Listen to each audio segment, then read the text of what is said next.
Coat छुट्टा में झू कतरा के इलाके बस्ती मिरानी में दरियाई कटाव के बायस दर्जनों घर मुनहदम हो गए। सैकड़ों एकड़ अराजी भी जेरे आब आ गई। मजीद जानते हैं वहां पर मौजूद शाहिद खान से। जी शाहिद खान, आगाह कीजिएगा। मैं इस वक्त कोट छुट्टा के इलाके झोग उतरा के नज़दीक मिरानी सिपरबंद पे मौजूद हैं।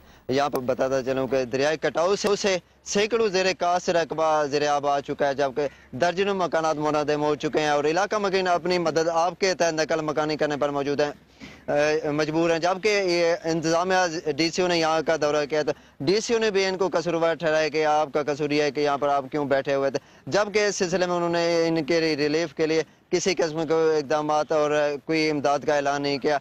हमारे साथ इस वक्त मुतासरीन मौजूद हैं, हम इनसे पूछते हैं कि कितना इनका नुकसान हुआ और इंतजामिया इनके लिए क्या इकदाम कर रही है और इनको क्या सहूलियात दे रहे हैं। जी आप बताइएगा।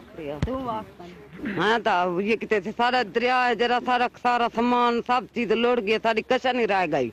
ना साकू कोई सरकार इमदाद करे नहीं पिए, ना कि कशा किते थी माल शुदा सारा भुख दे अजाब मर गए ढाई गए। वो तो पता है पे दरिया तो है पीछे। जी हमारे साथ एक और शहरी मौजूद हैं, मुतासरीन मौजूद हैं, हम इनसे पूछते हैं कि इनका कितना नुकसान हुआ और इंतजामिया ने अब तक रिलीफ के लिए क्या इकदाम किए। जी आप बताइए। कुछ नहीं इंतजाम किया, बस देख रहे हैं इतने दर्जनों मकान गिर रहे हैं, कोई इमदाद के लिए कोई नहीं आया। ना हमारा बहुत सा दरख्त फसलें हैं, बस अल्लाह के कुछ नहीं है, कोई इमदाद करने वाला नहीं। असा अपने दम पर अपनी जो कुछ हो रहा है हम अपनी इमदाद खुद कर रहे हैं। जी जैसा कि आपने इनसे सुना, इनका भी ये कहना है कि हम अपनी मदद आपके तहत माल मवेशी और जो है ना अपने बच्चों को महफूज मकामात पर मुंतकिल कर रहे हैं, जबकि इस सिलसिले में इंतजामिया ने किसी किस्म का कोई इनके साथ ताउन नहीं किया। इन्होंने वज़ीर आला पंजाब से फौरी तौर पर नोटिस लेने का मुतालबा किया है। जी बहुत शुक्रिया शाहिद खान।